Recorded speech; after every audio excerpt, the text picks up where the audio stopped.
Football without fans is nothing. It can be the greatest game in the world. If there are no people there to watch it, it becomes nothing. Johnston. And a goal by Johnston. That makes it 2 by him. We were magnificent. Magnificent. Larson. Oh, he's in. Henrik Larsson. That is sensational. Nakamura. The game is over. The Rebels have won. He's done it! Jarman's put it in, and without a doubt, the European Cup is on its way. We'll never stop. We'll stop at half time, and we'll stop at the end of the game when we celebrate. Good evening, and welcome to another episode of the Jungle Gyms podcast. It's Tuesday, the 24th of May, and to the regulars, you know what time it is. It's time for Tuesday Tic Talk.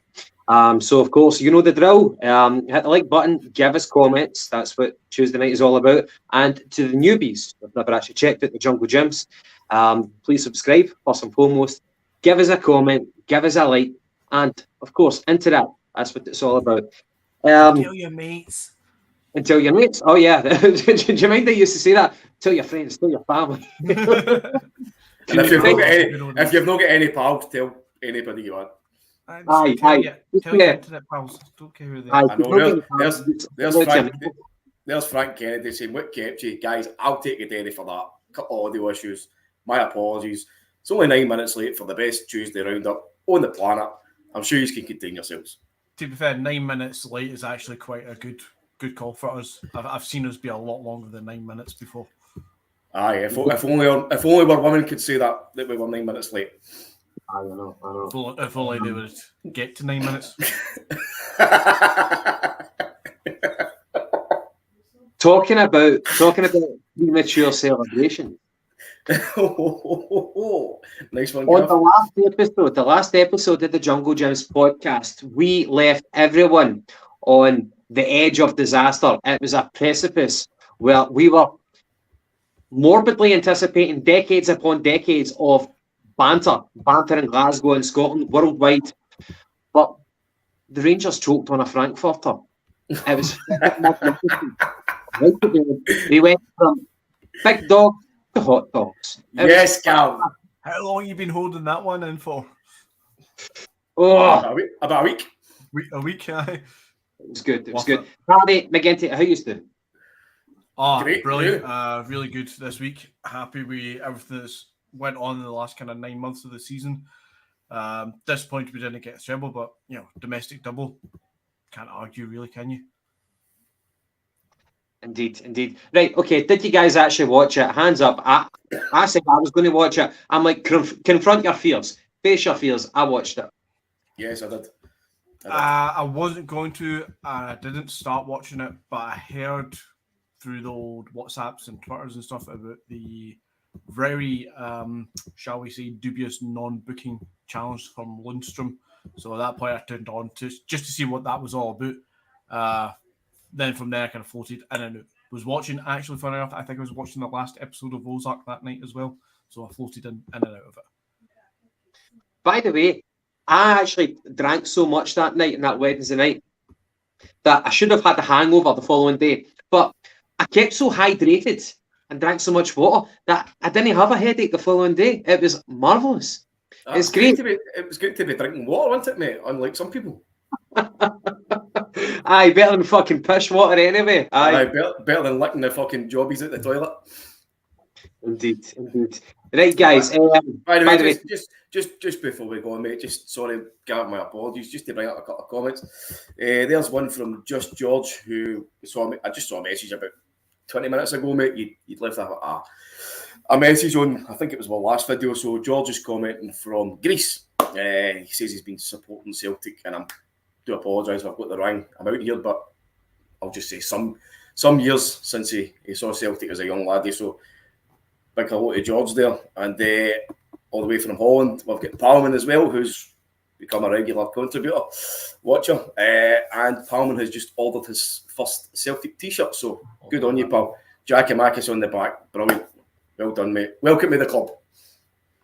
Indeed. And can I ask George, the guy from Greece, what's your football team in Greece? Is it Panathinaikos, Olympiakos, Ike, AEK Athens? Let us know. Do you remember Panathinaikos back in the 90s? They were pretty good. They had like people like, is it Finidi Gob, that Nigerian guy? Had a few good players back in the mid-90s. Anyway, guys, right, after Rangers choking in the Europa Cup final, got to ask you, has there ever been a bigger loan signing who's flopped? Now, I know that we've had people like Bellamy, we never won with Bellamy. We never won under Robbie Keane. Even that boy, Kamara, going for England. Diamansi coming on. No, the other guy. No Diamansi. We got him for Fulham. But Henry. This was Henry Kamara. Aye. Yeah, because we had the choice of going for Robert Earnshaw for like 3.5 million as a signing, who, by the way, he would gobble up the goals. Like, so I don't know why he used the word gobble.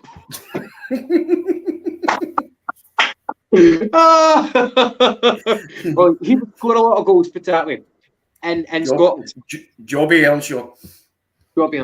But we went for Henry Kamara, who was at a flop. So, out of them, but comparison to Ramsey, I don't think anyone has ever flopped on a more spectacular stage. It was glorious. Would you guys care to weigh in on that one? I would say it'd be pretty hard to find a bigger name loan signing that had zero impact. In fact, the actual impact he had on the entire season is actually a negative one by that penalty miss. He had no effect, I think, from what I understand, to get them into that position, into the final. He had zero effect on the league because obviously they lost that. He had zero effect on anything else, really. So it's probably pretty hard for the outlay to find anyone who would be literally a bigger flop, unless you want to go down the route of talking about actual signings of, Tory Andrew Flo's money for what you got out of these players. Yeah, you're really talking major flops here. I think for us, and it's actually came pretty recently, and it was last season, coming in with the expectations, the kind of background and whatnot, the money that we reportedly paid out. You're talking Shane Duffy. The Irishman. Yes. Collectively, for what we were going for last season, you could probably put quite a lot in there. And even going back a couple of years, you guys like your Jeremy Toljan, coming from Dortmund, bit of a name, bit of a reputation. How brutal they were and so much of a misfit for the club, unbelievable. But then did Toljan really have a negative effect on us when we were still winning? No. Nah. And by the way, just to kind of bring up a wee comment here, I think maybe Gav's possibly said it wrong or somebody's picked something up. But I don't think Gav was in any way, shape or form calling Craig Bellamy a flop. I think Gav was just mentioning. Aye, same as Robbie. Just mentioning they loans. Came in, they scored goals, but we never won anything because of their help. Still a success. I mean, Robbie Keane got 17 goals, 16 goals in the league for us. Absolute great success. If we had him at the start of the season, totally different season. But for bringing success for such a big name, such as Aaron Ramsey, Maybe I should have explained it a wee bit better. So, Frank, you're right to pick up on that. And please do that. Anytime we fucking misspeak, then you're encouraged to put us up for that sort of thing. What I should have tried to kind of explain was, I mean, a financial flop. If we invest money, but we don't see a tangible success at the end of it, yes, Robbie Keane scored a shitload of goals. Bellamy scored against Rangers at Ibrox, which was beautiful. He rinsed Kyriakos. It was lovely, poetry in motion. But at the end of the season, we never actually won. But I think I should have put it that way, a kind of a financial flop. Ramsey, I think they spent roughly about $2 million on wages for half a season, where everybody knew, all the dogs in the street knew that the guy was tainted. He was a fitness worry, and only people who took a gamble on him. Even Burnley never actually went for it. It was fucking Rangers at the end of the day who went for it. By the way, here's a name that's popped up for Woodsy, and I can't remember the guy's name at all at this moment. The Dutch guy, the wee guy that played against Aberdeen, fucking had an absolute nightmare and ended up playing the World Cup final. What was his name again? Left back. Edson Bradford. Edson Bradford. Aye. Edson Bradford. Bayern Munich. What? Bayern Munich. Bradford for Bayern. So, aye. Oh, he was an imposter, man. It was fucking shite, wasn't he? Oh, so bad. But again, like he went for selling the jerseys at Aberdeen, being an absolute nightmare at Celtic, and ended up still playing in the World Cup final. I think it was the infamous one with Holland and Spain, went it, the kind of kung fu final. Yeah. Aye. And by the way, speaking of that, that's exactly what I thought of. See, when Lundstrom did the tackle on their captain and he raked the studs down the front of his face and he drew blood, immediately I thought of, is the ref going to go for a red card right now? And I thought of De Jong, the former Man City defensive midfielder who did that against, I don't know, was it Javi Alonso or whoever? So. I'm like, are you going to bottle it?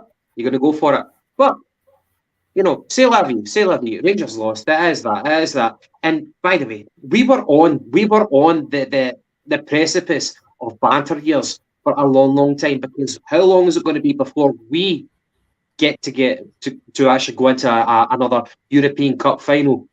We don't know. It would have been painful as fuck. And what I did, one of my dearest Rangers friends, I sent him 100 Frankfurters. And the post, as the delivery, I used to kind of rub salt in the wounds. I'll only order them 6 hot dog buns. So the kind of ratio buns to hot dogs would even be more frustrating. Were they currant buns? Indeed, mate. Indeed. Very, very staunch currant buns. Yes, get on these. Anyway, enough talk about the cunts. Enough talk about shitty loan signings. What about the good loan signings? Good loan signings, aye. Well, good loan signings. We had a few. Surely we've had a few. Since you brought it up, Paddy, any come to mind? Carter-Vickers and Jota. Yes! Let's talk about. Oh, first off, Maeda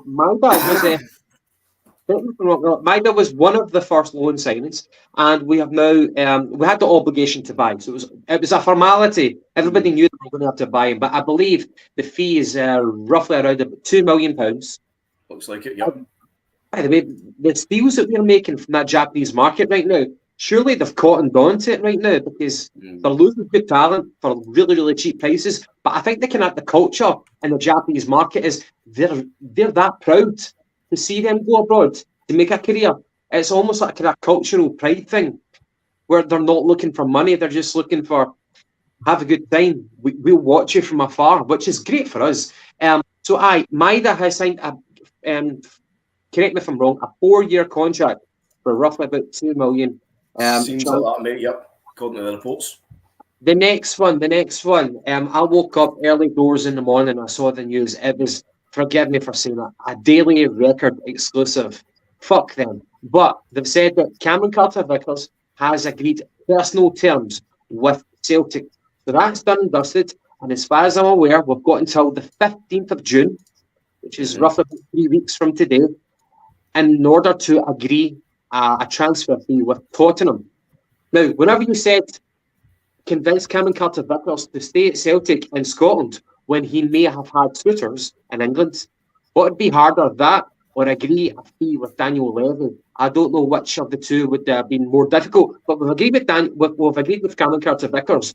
And what I know is that the fee with Daniel Levy, who's well renowned as a very, very tough negotiator at Tottenham, the fee is roughly about $6 million, but it can rise to $10 million. Now, for me, the crux of the matter is how much of a fee do we pay up front? Because that's what football teams look for. They don't want it in installments year after year after year. They want as much money as they can up front.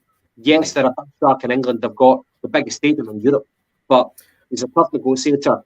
McGinty, what's your thoughts about the negotiations for Cameron Carter-Vickers? It's fucking good news. It's brilliant news. I was always confused throughout the season. When he first signed on loan, we were led to believe that I think the fee was going to be about $3 million, and then for Jota it was about $6.5 million. But as the season went on, those numbers started to shift a little bit, and I don't think anybody really got a concrete figure on it. It seems to be at this stage both players, but most certainly Carter-Vickers, seems to have agreed his personal terms with Celtic, and it is just finalising the format of the absolute maximum 10 million. The format of how that bid goes to them. If we've agreed 6 million previous, I don't know how it gets to 10 million through add-ons and stuff. I don't know what the legalities of a pre-arranged option to buy deal would be. But at the end of the day, see if it's 6 million up front with another 4 million, depending on how he does in the Champions League, or if he wins medals next 2 years or something, completely worth it. This guy is not going to be Virgil van Dijk level, but Celtic in the last 10 years have proven that we can produce top quality talent that can go to the very top of the game in the likes of Virgil van Dijk and even Dembele and stuff at Lyon and Atletico Madrid on his loan spell. So I think definitely spending £10 million over the course of the next few years on Carter-Vickers, completely worth it, because we'll see twice that come back, plus the fact he's going to help us win more medals. Paddy, it's going to be a tragedy if we don't get Cameron Carter-Vickers and Jota, but do we have progress so far? It is, but we heard Big Ange on the pitch in the last day saying that we will be back bigger and better. Again, I mentioned that at the time that I totally believed everything that he was saying. I've heard a few things in between saying that,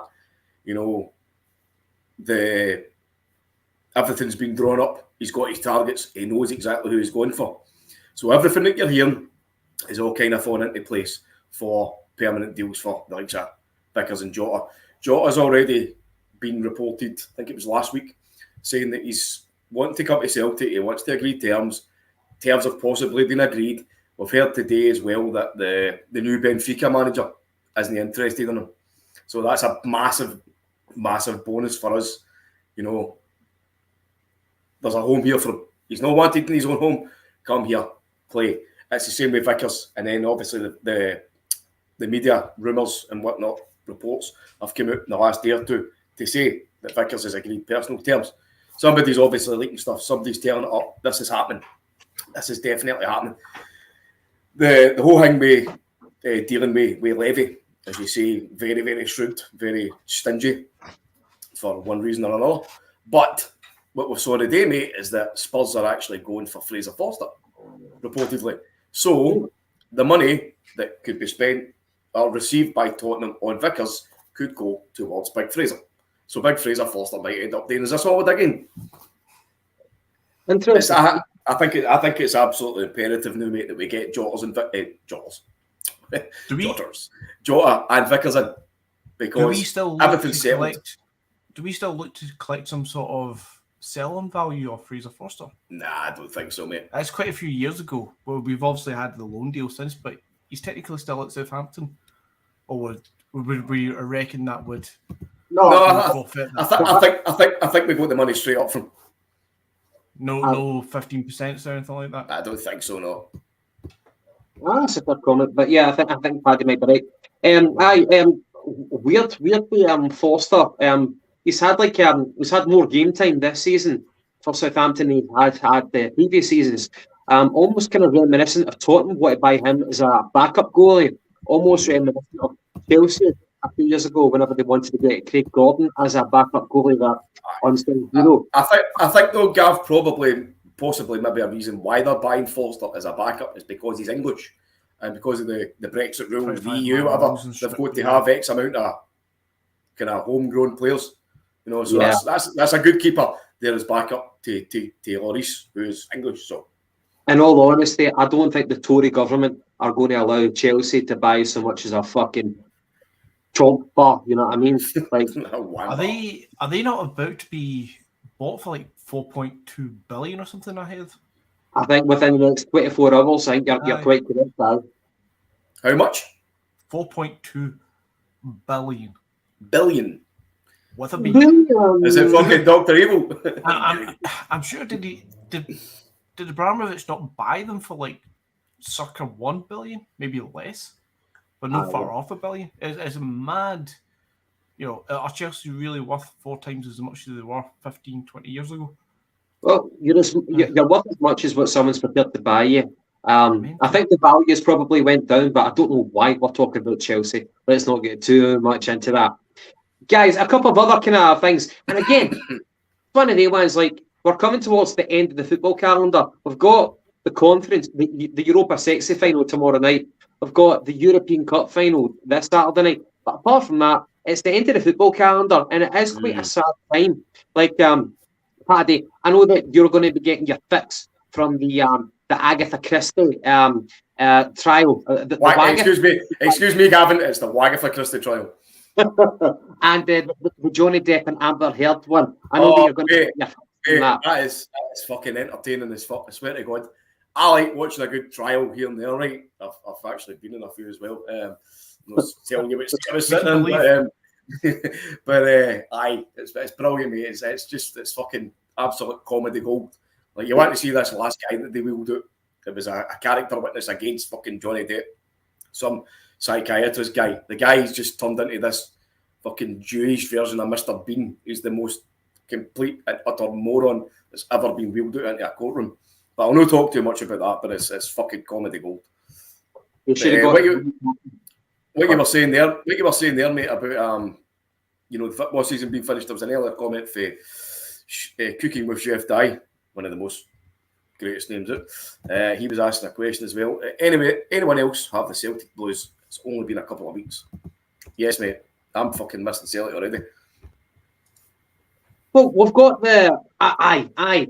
By the way, it's been a fantastic season, and it's been even more special for us because it's our debut season as a football podcast. We've never done this shit before, and we've had the time of our life. The highs and the lows. Like, McGinty, talk to me about the highs and the lows of being on a podcast this season. Sorry, McGinty. Don't you start, Paddy. Don't you start. Mate, just before you bring it in, I just want to let you know about how good we're getting, that we're actually getting little wee Rangers supporters coming in as Tim Posters. So, Timothy McTim, I'm a bit worried Kyogo has never scored against a good team. I mean, we can't place it Murren every week. That's right, we can't. Now, fuck off, you arsehole. I thought you were going to go somewhere else there with my lack of attendance. No, absolutely not, mate. My sincerest apologies for butting in, but I just wanted to quite good. abuse this fucking cunt. No, verbally. When did we start this, Gav?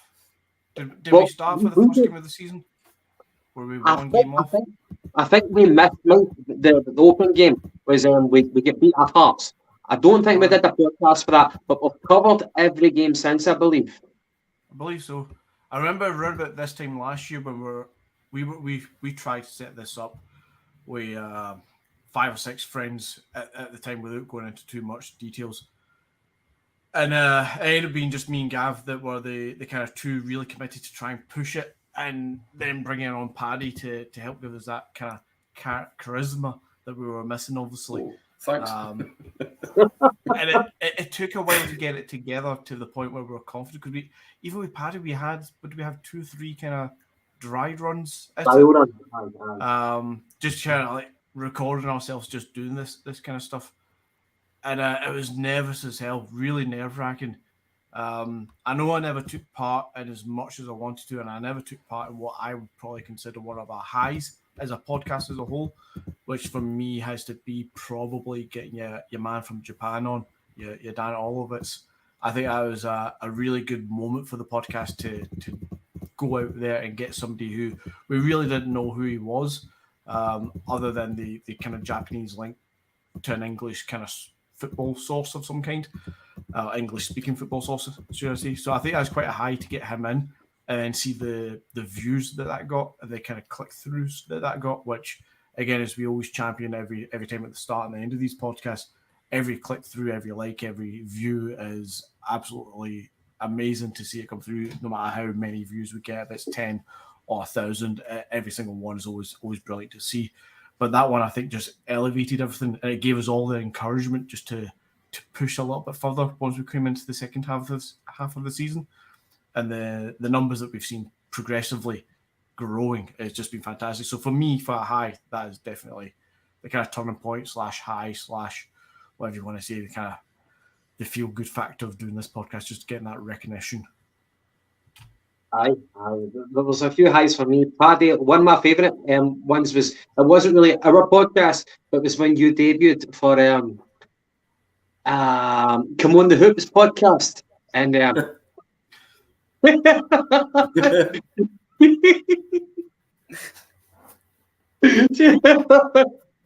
sorry. It was beautiful. Mate, I don't care. You know, I don't care. I don't care. See, Celtic's won, and I'm drunk. I don't care. Nate, you couldn't mark my neck. Couldn't mark my neck with a Botox, mate. And you remember how steaming I was when it was me, you, and Dale for the Celtic. Ross County, with Alison right at the end. I was just like fucking guzzling, doing bottles of wine, man. I know that Frank Brennan likes to give you a wee bit of fucking dog's abuse for being a wee toff. Frank, you should have seen Gav in all his glory, mate. He started off like a fucking London banker at the start of it. Fucking as posh as can be, mate, and see for about 10-15 minutes and he's like,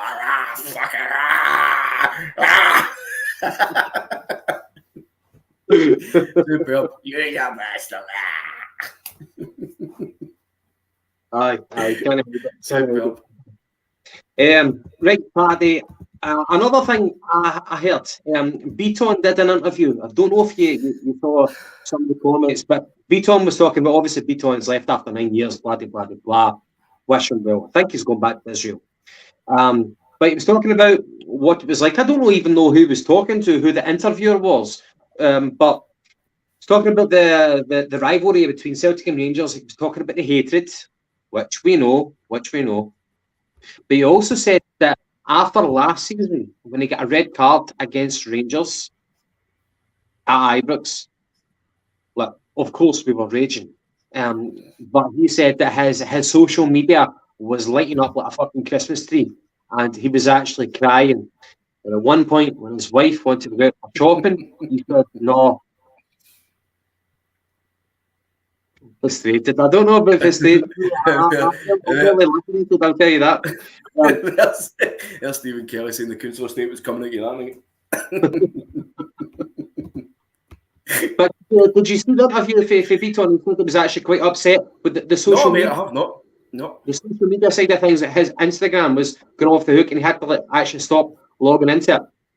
I know that social media plays a big part in things in the headlines for players down south in England because it's so fucking, they've got so many followers, but I actually kind of felt for Beaton. But at the same time, if you're going to play for Celtic or play for the ugly mob, then you're in that goalkeeper folk. That is a London banker. Is that a wanker? I don't know. Cheeky bastard. We should have a. Anyway, the social media influence, I think it's kind of permeating the kind of the Glasgow fishbowl. Beaton was talking about it was in tears and stuff like that. I didn't want him to go out. And that's kind of natural. Whenever you get beat by Rangers, you don't want to go out. But he had a particularly bad time when he got red carded.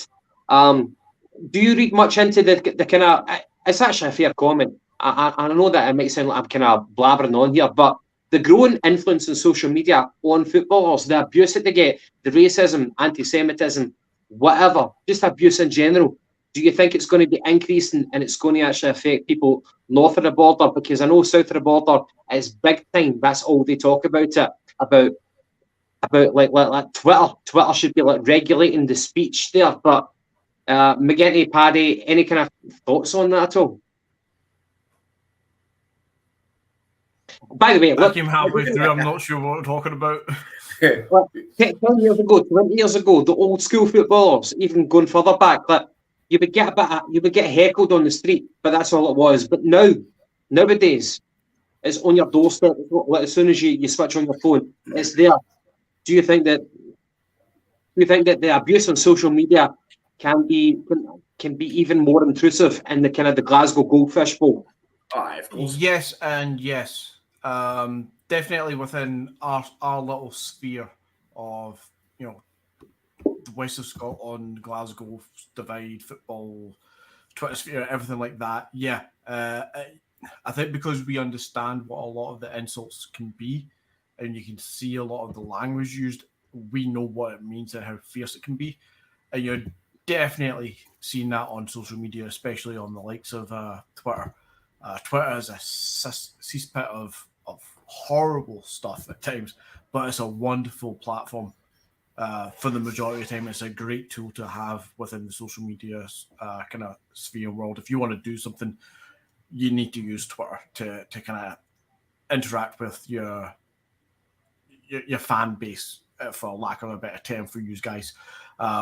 We need to use it a lot more to interact in between doing the podcast, because when your podcast's on, it's great. When it's not on, we do nothing. So for us, using Twitter, brilliant.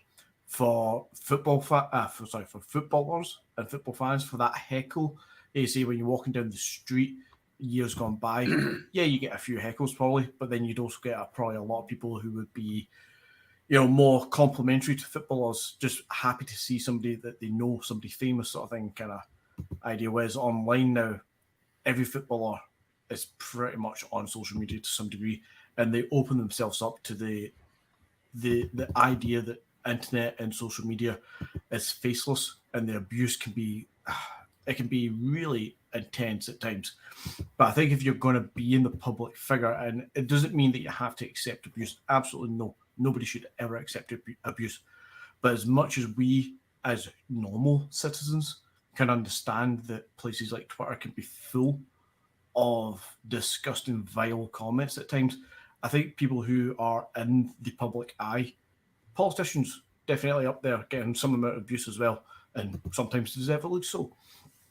But people who are in the public eye in a celebrity kind of arena as such, they need to be aware. They can't be that naive and dumb to not realize it's going to go on Twitter and social media. You're going to get really dog's abuse at times, and lots of compliments as well. Does it mean you have to be thick-skinned? Yeah. Does it mean you have to take it? No, you don't. The really bad stuff you can report, but people just generally expressing disgust or annoyance or so play crap to say he's really shite at his game.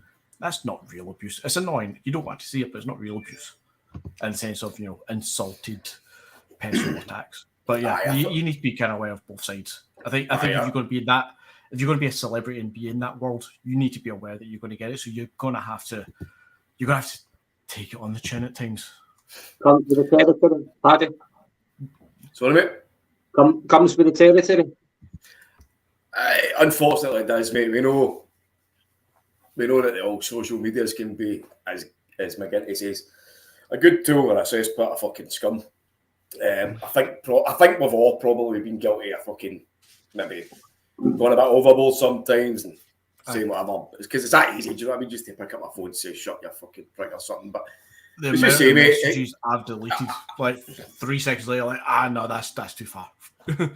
Right, it's getting a wee bit worse. Like you've seen some of the private messages not getting sent to footballers. So obviously it's a fucking football based podcast, so we'll talk about footballers, like fucking calling them fucking every kind of racist kind of thing under the sun, or a Fenian bastard or whatever it might be. He's on the script. He's only fucking daft. I think in a sense, as somebody said earlier, you need to have broad shoulders. You need to take it in the chin if you can't do that, then stay off it. Aye. There's some people. I don't know. There's some people we can even look at players quite recently at Celtic. Maybe a player more, 10, the guy who popped up on Instagram, Lee Griffiths. Aye, Lee Griffiths is a good example of somebody very recent who's been at Celtic who probably should have stayed off social media.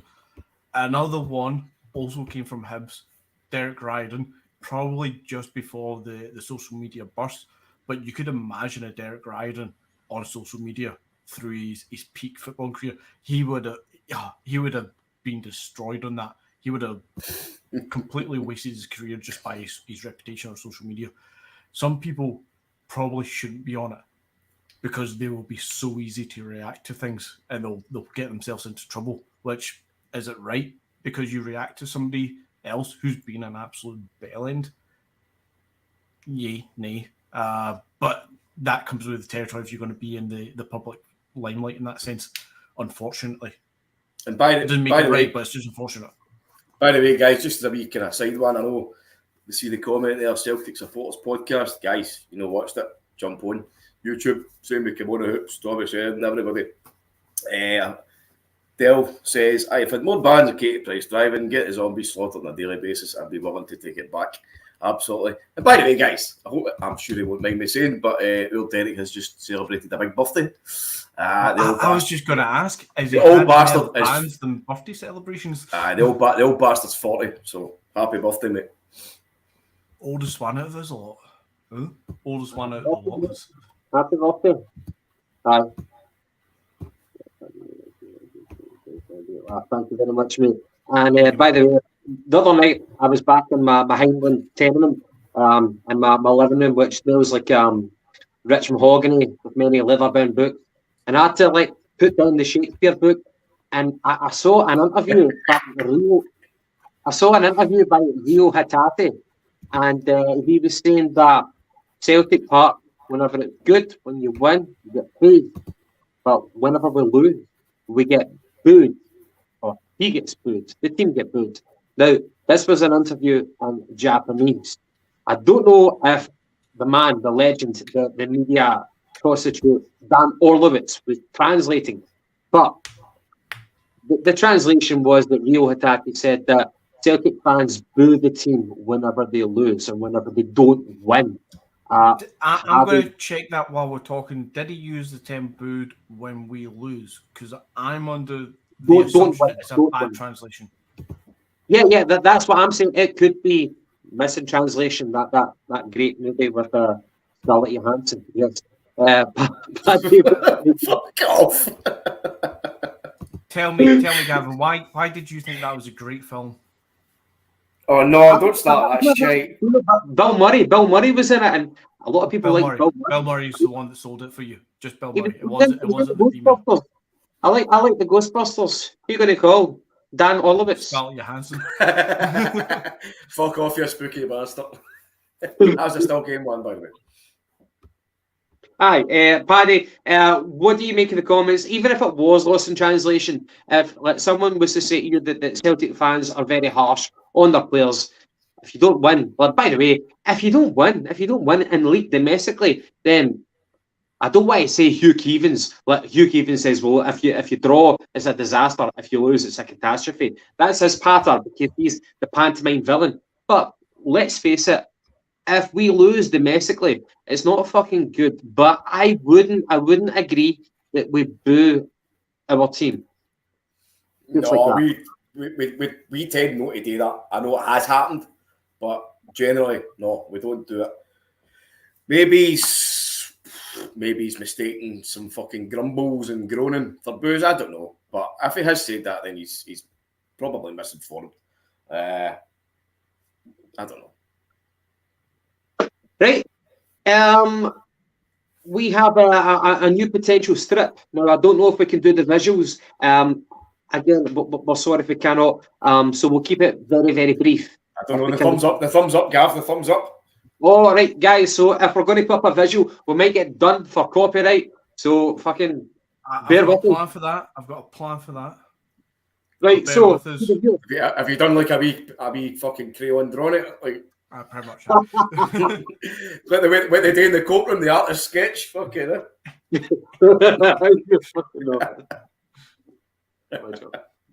Right, okay, so to the viewers, have any of you seen the new kind of potential strips for next season that are getting leaked? Now, the away one is rather eye-catching. Again, I don't know if you want to bring it up, but the front one looks very nostalgic back to like 93, 94 away. It was the black with the green stripes. Yes. Right, so I'm going to start this before we go any further, just on the off chance, because one of the last videos did get flagged for the music being played, so we trimmed that out. The pictures here are copyrighted by the individuals who have uploaded them, and obviously you can see the watermarks from footyheadlines.com, so all credit goes to them. We obviously have not produced these ourselves, but they are widely shareable, and all we're doing is sharing them likewise. So we're not taking any claim for leaks here. We're just showing as they are. Now, begin to understand that you're a bit of a fashionista. I think I was made up the word. You're in football talk. Talk me through what you see right now.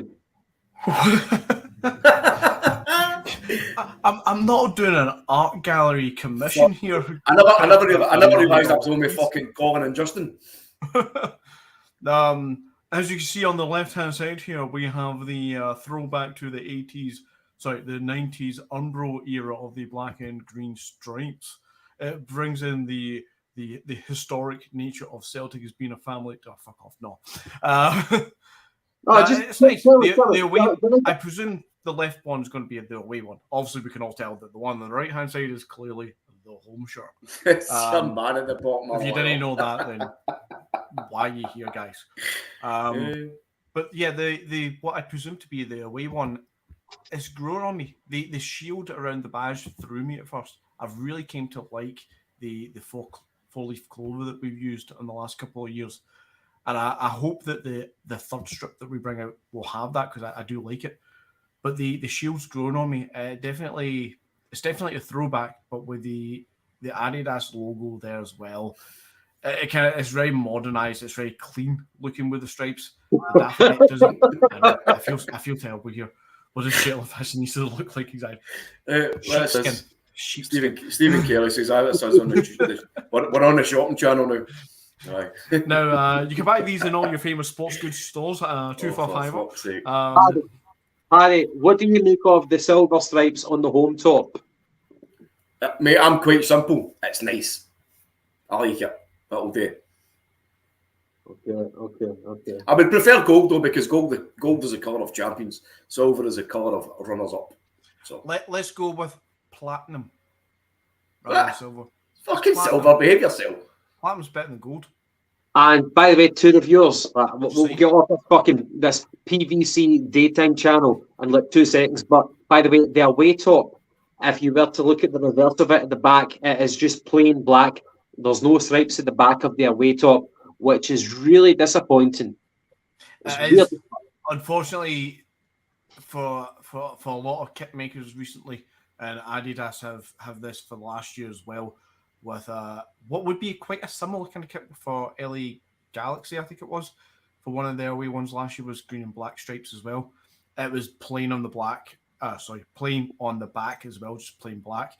And it does kind of take away a lot, but I can understand the reasoning for it with the amount of changes that we have to make to our kits when it comes to European games and stuff, and for kit manufacturers' simplicities. I kind of get it, and I mean, me and you don't really look at the back of the shirts, we'll look at the front now, but it is a little bit disappointing not to have that continue all the way around. Well, fair enough. Right, let's get rid of that image, please, if you can. I think Gerald Coyle's going to be happy with that. Is that us getting heckled for talking about the strip? I don't know. I was going to ask Paddy, what's your favourite away strip for Celtic in your lifetime? See the one that Larson broke his leg in. I know that's not exactly the most nicest possible fucking scene to bring it into, but that black. That black is that one that Gav picked up a couple of weeks ago? Aye, the black one with the kind of lines in it. Aye. With the Celtic badge kind of faintly in between it, that was kind of like half split at the time. Aye, that makes sense to everybody who knows that shirt. Aside from the Bumblebee, probably that one. That or what I remember it being called, or nicknamed at the time, the Black Fence in the mid-90s as well. I really like that. If we exclude the original Bumblebee, because I think that's everybody's. I'm going to go for the original of what we saw there, the original one with the actual stripes. Back lovely 1993. I thought it was beautiful, absolutely beautiful. And by the way, my favourite away top of all time is what I'm wearing right now. Ireland 1994 away World Cup.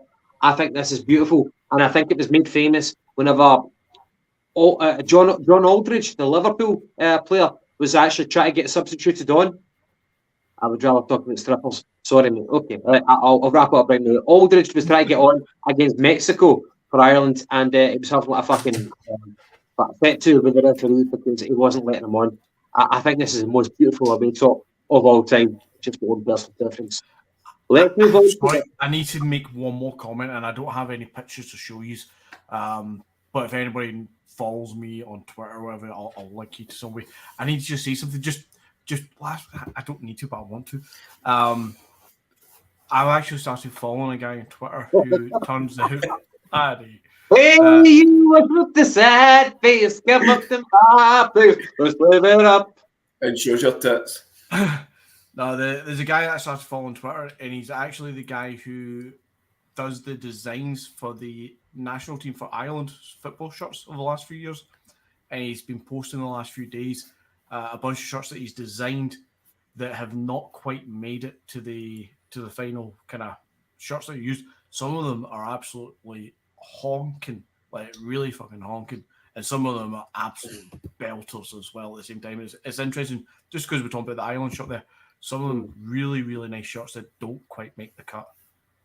You know, I used to remember like watching Father Ted, and like you'd have like one of the scenes where like you'd have like Dougal in one bed and Father Ted in another bed. Like Dougal would be wearing the fucking Ireland top as his fucking night. I thought that was hilarious. But guys, I'm going to ask you, do you guys ever keep an eye out for former Celtic players whenever they go into their coaching careers or managerial careers? So, for example, Mark McGee this season has made a cunt of it. Like, have you even heard his interview? Like you said, he's going to get Dundee. Thank fuck they couldn't see him stripping. Indeed. He's made a cunt of it. I think it was like an old pals act. Strachan got him on board for the Dundee job.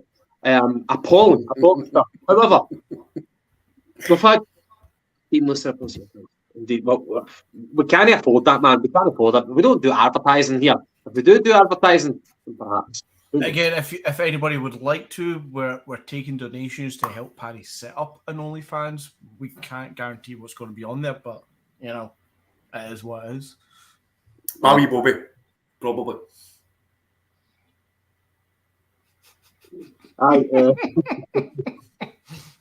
3 inches is better than 2 inches. That's what she said. Right, okay, to my original point, do you ever keep an eye out for former Celtic players? I do, to some degree. Former players who go on to play for other clubs, especially successful ones that have fans. As far as them going on to coaching managerial careers, not so much. I mean, I think we all looked to Chris Sutton when what did he do? Lincoln, and Paul Lambert when he ended up at Livingston before he ended up down south again, and then you kind of drift off and forget about them. One guy, and maybe this is where you're going with this, Gavin, I think one guy that we're all going to be quite intrigued to watch in the next couple of years is probably Scott Brown, now at Fleetwood Town. I was actually disappointed about Sean Maloney. Yes, same. But if you compare and contrast Hibs and Hearts, like Robbie Nielsen had like a full year down in the Championship, then he knew exactly what he needed. He needed like fucking grit, determination, athleticism. Again, they're very much, Hearts are very much the Diets compared to Rangers. But Hibs like had a philosophy, but they had no fucking grit, no structure behind it. Sean Maloney had like this flimsy fucking philosophy, which he had so much time with like Roberto Martinez at Belgium. But if you look at his coaching career with Belgium, and then you're like, here's your first job with Hibs, you know what you're getting into. It's not going to be a surprise. If you want the job, you've got it. He took the job. They were fucking diabolical. And I'm not slagging him off. I was just really, really disappointed because I was thinking, if it works out for him, this could be a potential Celtic manager in years to come. But it's flopped. And whenever you get bitten the first time as a manager, it's going to be twice as hard to make a success of it the second time round. He might have to go down to Dundee to try and start again. I feel like that's kind of the route that maybe Sutton went down. I think he had 2 jobs, did he not? I think just management. Was it just the one? Just the one. Just one. Okay, I'm getting that maybe a little bit wrong, but I do agree with you, Gavin. If you go back in for a second chance at managerial jobs, you need to get the second one right, because such a, I hate saying the word failure for Maloney at Hibs right now, because that Hibs job is almost impossible under the current stewardship that they have. But it never worked out, so he needs to make sure that the next one he's gonna make it a success. He doesn't want to aim too high and have too much of a challenge, but at the same time, he doesn't want to go too low. I was actually thinking this the other day.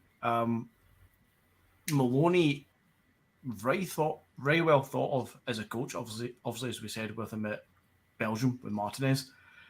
Would it be beneficial to Maloney? And I doubt this is going to be the case, because I assume Brown already has his assistant manager lined up and stuff. But would it have been a terrible idea to have seen Scott Brown and Sean Maloney as a double act at a place like Fleetwood, where both of them could bring modern thinking into the football kind of management stuff, the management career, and start at quite a low level where the pressure is off, and build their own careers out with the Belgium Martinez hierarchy, where Martinez is the crown jewel. But you've got two people who want to be a manager, Maloney and Scott Brown. Maloney's they do. not. So who's the assistant manager there? Yeah, it's not going to happen. It's not going to happen. You need a young manager and an experienced head. But I'm sorry to say it, but Stephen Gerrard and Gary McAllister for an example, just like that. Yeah. No, I get you. Whereas if you look at Sean Maloney, he had Gary Caldwell as his assistant, and Scott Brown's doing Scott Brown's away to Fleetwood now with Stephen Whittaker. So, listen, that is what it is, mate. I think I heard today that Maloney's in the contention for the Dundee job.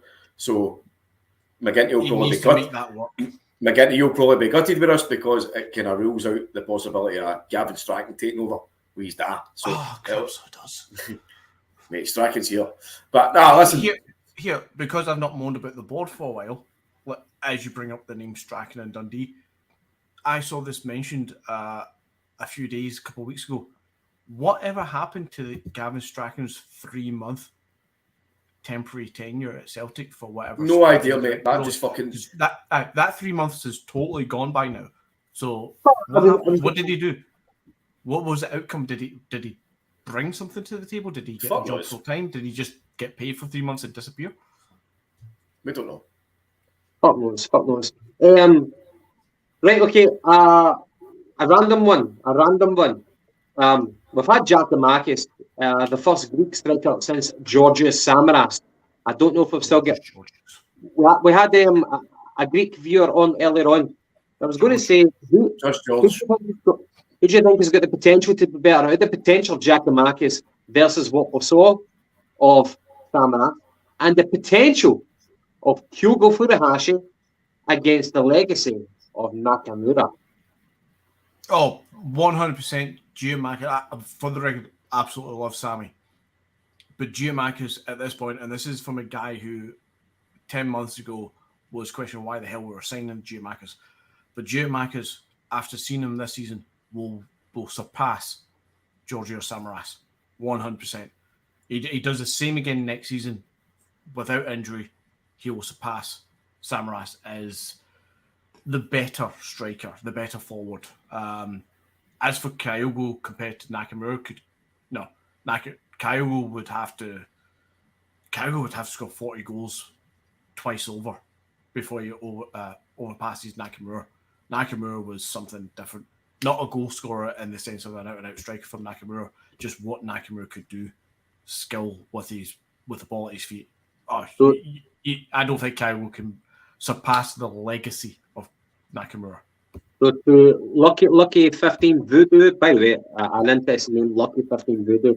Would you go for Kyogo over Nakamura, or is it what Kyogo threatens to do for Celtic over the legacy of what Nakamura did? Because Nakamura against Man U, he scored 2 free kicks away in Old Trafford and at Parkhead.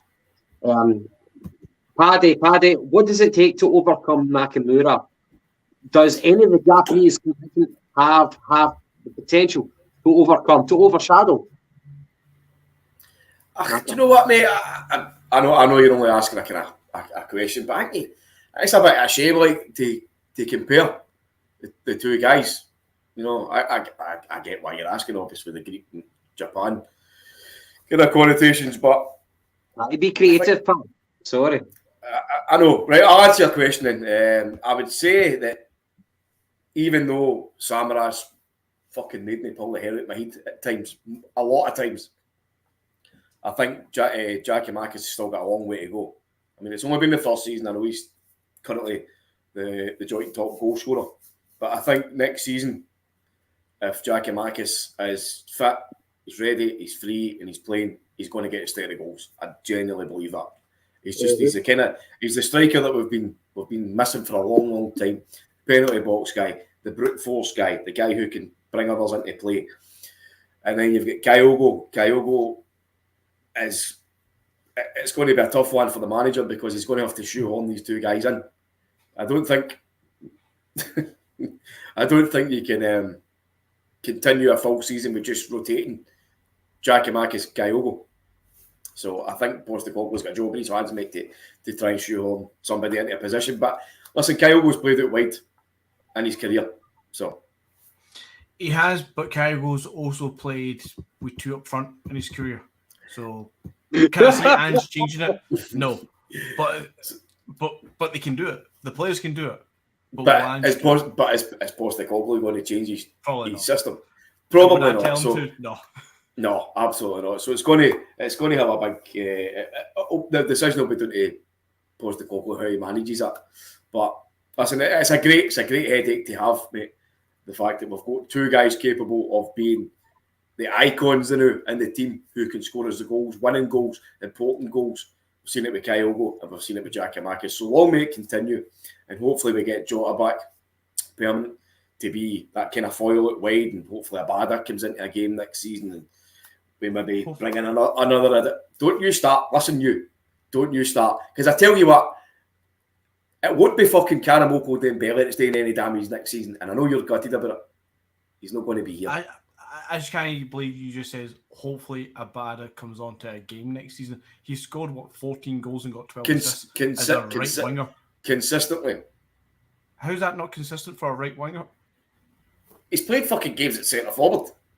He played his best spell of football. Like 3 games at centre forward. He scored about. He played his best spell of games when he was playing at centre forward. You watch him, and he's not on his game. He's fucking 19, 20 years old. He's not the finished article. You look at him in games throughout the whole games, and I know the whole thing about wingers not being fucking good for 90 minutes, but they can do it for 10 minutes. That's a debate. But you watch him, and he doesn't look competent, comfortable when he's playing on the right wing at times. So I would like him to be more involved and more continuity feel. To be nice. How's that? Sure. Thank you. And there's Paul.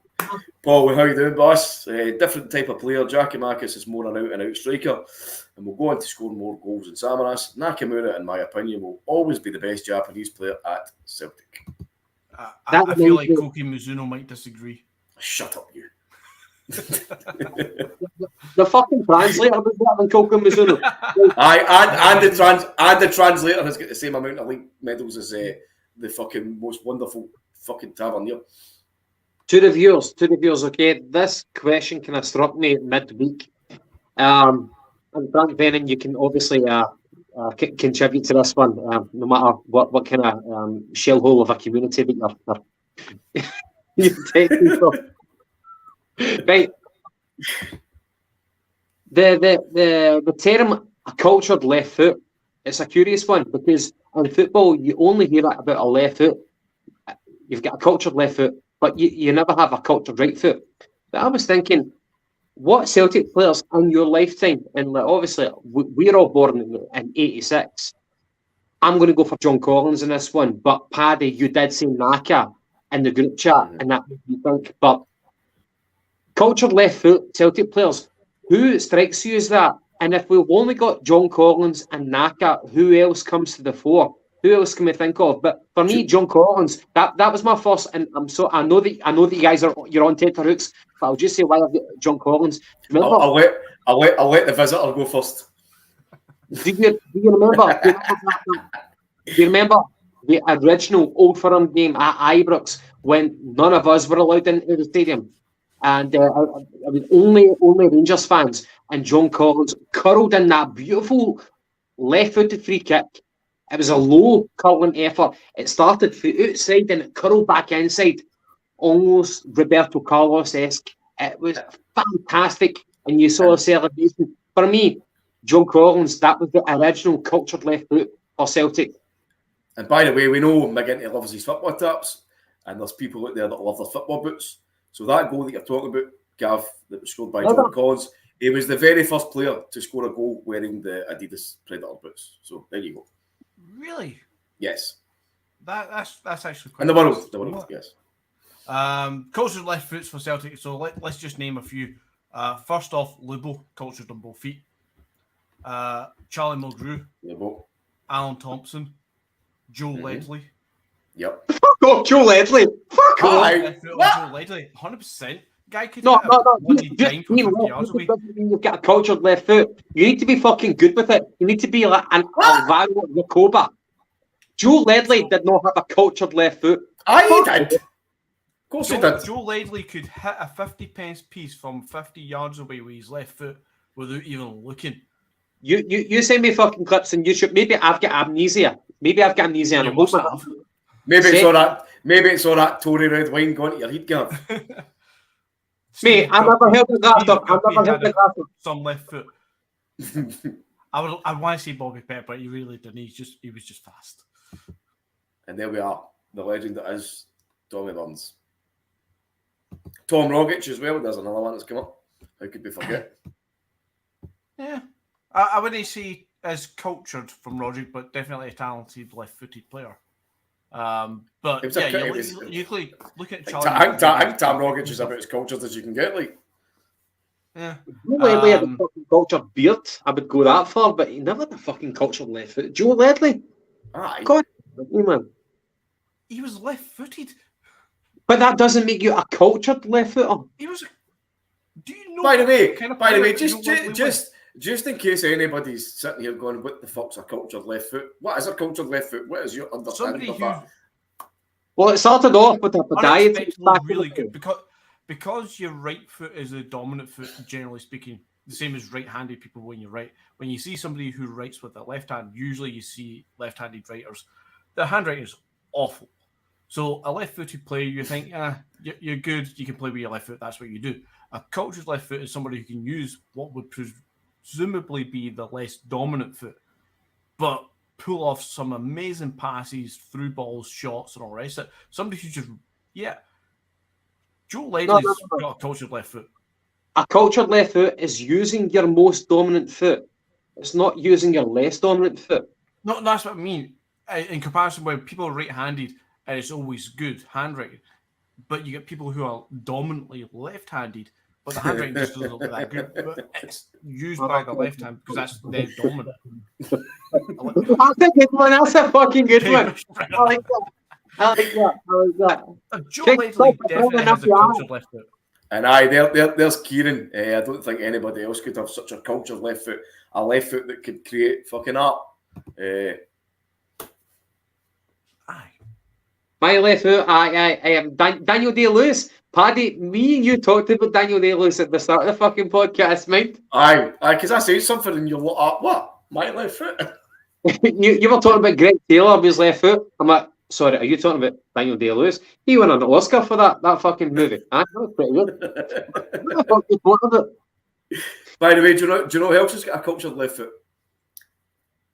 Caramel Dembele. Well, he can fucking walk down to England to join his brother Sariki down in Bournemouth. That's going to be a long walk. He'll need that cultured left foot. Yeah, I see the ball. Woohoo! Fuck off.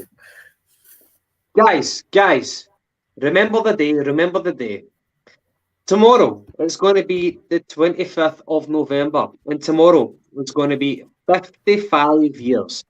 55 years, that is the most important 55 years because 55 years is Celtic, the only team in Scotland to win the European Cup. And all that fucking talk, all that shenanigans, all that fucking bullshit for people like Kevin Thompson. Walloper, prick. that Rangers potentially winning the Europa League was going to eclipse the Lisbon Lions. No. Bullshit talk. I don't know what they were trying to do. I don't know what kind of career they were trying to enhance with that sort of that clickbait fucking articles. But tomorrow is the 25th of May, 1967. 55 years. And guys, there's no point in talking about an anniversary of today because today's the 24th. It's all about tomorrow. 25th of May, 1967, 55 years. And it would be remiss if we never talked about it. McGinty, whenever you think about 1967, whenever you think about the triumph over the Lisbon Lions, there's so many things to be proud of. The first non-Latin team, the only club that had players within what 20-mile radius, and just the fact that people were fucking sound back then, whereas now we've got the financial disparity between the fans and the players. What makes you most proud about our triumph back then? It's a bit of a tough one to answer for a 36-year-old who clearly wasn't there at the time. But for somebody like us who live and breathe Celtic, being proud of knowing that we've won that cup as the first Northern European team to win it, the first British team to win it, the first and the only Scottish team to win it, whatever definition you want to give it, having that in a kind of arsenal of being able to say this is what we've achieved as a club. Because although we've only been on this planet 36 years, 21 years before the game actually happened, being able to support a club from practically birth and say my club did that at some point in history, to be able to back it up. I mean, it would be lovely to have said that I've seen it and witnessed it, and that would be great if we ever see that one day in our lifetime. But just having that as a, you support something that, as you said, 30 miles, I think it was, for everybody who played in that team. It was a family. It was a community that came together, what Celtic is. And that's cliche as hell. Football clubs are all families and all the rest of it. But we've got that as something pride and wonderful to see. No other club can say that in our circle, in our fishbowl. Nobody can take it away. That's the most beautiful thing. Paddy, what's the most prideful factor that you'd take from it? Well, obviously, as you say, mate, we weren't born in that era, but as we were told when we were kids was how good that team was. And, the old fucking story about the guys coming, all the players coming within a 30-mile radius, as McGinty mentioned. And just being able to grow up and kind of learn and then start watching all the videos, the old grainy VHS, and then it turned into like your fucking YouTube and all that. And you see how important it is to a club the size of Celtic, that you say that. Doesn't matter when it was, doesn't matter how long ago it was, they were still at the pinnacle of European football at one point. They were still the best team in Europe and almost the world if they'd have beat fucking the World Cup. But I think you guys like Di Stefano asked Celtic to come for an exhibition game. That's the level we were at. I mean, Real Madrid didn't play us. We didn't beat them. We beat Inter Milan, but Real Madrid and Di Stefano witnessed and respected the Lions, respected Jinky, respected Celtic. That's the level we were at that time, and that is definitely before us. But knowing that our club was once at that level is surreal, and the imagination to see where we could be again one day if football landscape changes to allow that to happen. That would be wonderful. It's also the fact as well that like what we did will never be replicated. It was coming up against teams that played the Catenaccio. They scored, they tried to defend it, and all we did was just bombard them with attacking football. And it kind of gave us a model to base ourselves on for many years to come. Like, you can come up against the best team in the world with the best players, with the best manager. They can play to their strengths, but as long as you are brave enough and you can roll like a lion and take the game to them and be as I say, be brave. You can go up the park and you can fucking go and win it by playing beautiful football. And that's what Joe Steen says, obviously, isn't it? He says, we won the European Cup by playing beautiful, inventive football. So it's always something to aspire to. And obviously the players that was there, you know, they've touched everybody at one point and kind of been an inspiration. So, aye. Nice achievement. Very nice indeed. I like the two words, community and legend. Community in terms of the radio, and like, you know, you always knew somebody who knew that player, who were related to that player, like Jinky or Gemmell or Murdoch. Like McGinty, you grew up in Rutherglen. Bobby Murdoch, he grew up in Rutherglen, I believe. I think, correct me if I'm wrong, Bobby Murdoch might have been the first to pass, which was tragic. That might have been mid-90s. That was a horrible time whenever that happened. And it was just, eventually, as we've grown, as we've aged, we saw more of these legends die. Community and exactly, community and legends. Legends is in, whenever Jock Stein, he was congratulated, was it congratulated by, was it Bill Shankly? He said, now Jock, your name is in folklore, you'll be a legend forevermore. You're immortal. You're immortal. Sorry, that's the word. I was paraphrasing, but thank you. You're best good with that. You can't take that away. And I don't even mean to go into Rangers right now, because that was the original point about a comparison. But what we did, what they did, it's something to be proud of, something to cry about. You know what I mean? Like, I'm obviously not proud of it, but it's something to be so proud of. And that's our club history, and nobody ever can take that away. And that's why we remember the 25th of May, 1967, which is going to occur tomorrow. But hail, up the line. Never send a bear to do a lion's job. Rawr. That's it. The cowardly fucking lion. Cowardly lion. Sorry, sir. I fucked up, didn't I? Cowardly bear, you dick. Oh. The bear that shat in the woods. No Alan Woods. What's happened this past week or so with that mob? We don't want to languish too much on them, but obviously we would discuss these things as the anniversary comes up, and we put it into perspective of what Scottish football clubs have done. They didn't achieve anywhere close to what Celtic did in '67. They didn't even come any close to what they did in 2008. It's a non-talking point, but we can sit here, and as three football fans of Celtic Football Club who were born in '86, can sit here and get a little bit teary-eyed, and we're remembering things that we weren't even alive to remember, but we've heard the stories. We've been in the company of people in this chat right now are talking about this. We've been in the bars, we've drank with the lads who've seen these games or rest it, and we've watched all the YouTube videos of the Goonie VHS videos, if you said as well. We've got something we can hold on to, even though we weren't there.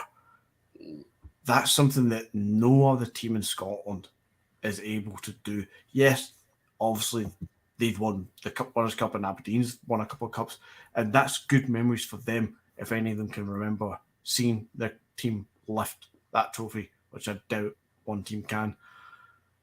we as Celtic fans, I'll say again, as a family, as a community, are sharing these stories through generations. And us three are going to tell our kids this story about the 67 Lions and how great it was. And they're going to be like, who? But seeing time, they're going to sit on their version of a Celtic media podcast of some kind in the next 20 years. And our kids are going to tell the exact same stories that we're telling just now of something that they didn't even experience, but they're going to feel so emotionally strong about it because it is such a good thing for this football club that it literally is living through generations. And that's exactly why it was so important for us to win the league this year. And it was so important for us to get that automatic qualification for the Champions League, because hopefully in about a couple of months, next year, all of these guys, every one of these guys above my head, are there playing in the Champions League, because we're going to need guys like Vickers and Jota. Well, Vickers and Jota, you know, Calmac, Kyogo, Big Ange on the sideline. It's going to be exciting times, mate, and hopefully we channel the spirit of 67 when we're getting into the next Champions League and we go out and play brave. We be bold. We'll maybe take a couple of slaps in the group stages, but see, as long as we get a couple of the magical moments underneath the lights on a Tuesday or a Wednesday night, mate, that's what it's all about now for Celtic. As it stands, it's about having a great time in the Champions League. Let's move this on a little bit. And sorry, Gav, to take a little bit of the questionnaire duties off you here. But while we're just talking about that and nearing the end of the podcast and moving on a little bit, what would be European-wise, Champions League-wise, what would be an acceptable level of performance? What would be an overachievement? What would be good for you at various levels? What would be a good showing in the Champions League? Well, to start it off, mate, we need to win a game in the group stages, right? The last time that we had a proper showdown or a proper entertaining game in the Champions League at Celtic Park was the 3-3 game with Man City. We've not had a proper fucking barnstorming game like that in the Champions League since Rodgers' first season. So we need to turn up this season and not just be cannon fodder. We need to go out there and actually try and entertain the fans. We need to go out and chase 3 points. We can't just sit back and say, right, we're going to, at our best, try and get 1 point. No, go out there as if you've lost the game and try and fucking win it in the 90 minutes. You know what I mean?